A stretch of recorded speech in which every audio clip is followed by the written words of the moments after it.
बस करो, छोड़ दो, अब मैं बना लेता हूँ, तुम थक गई हो। उम्मी, अलीना की तबीयत खराब है, मैं इसे डॉक्टर के पास लेकर जा रहा हूँ। सिर्फ यही एक बच्चा पैदा कर रही है, हमने तो बच्चे सड़क से उठाए थे। अम्मा डॉक्टर की बात माने, अलीना बीमार है। नहीं अम्मी, ऐसी बात नहीं है।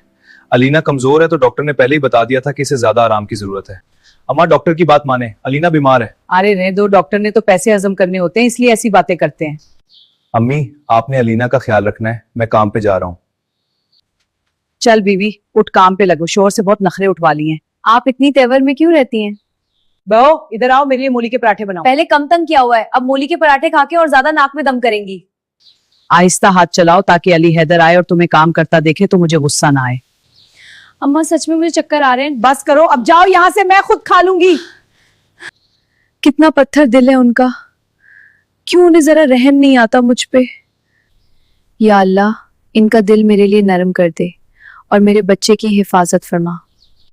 क्या हुआ अलीना, तबीयत ठीक है? बहुत ज्यादा दर्द हो रहा है। चलो फौरन हॉस्पिटल चलते हैं। या अल्लाह, मुझे बेटी देना, ये मेरी दिल से दुआ है। हाँ बेटा, जवान उम्र में ही बाल सफेद करवाने हैं क्या?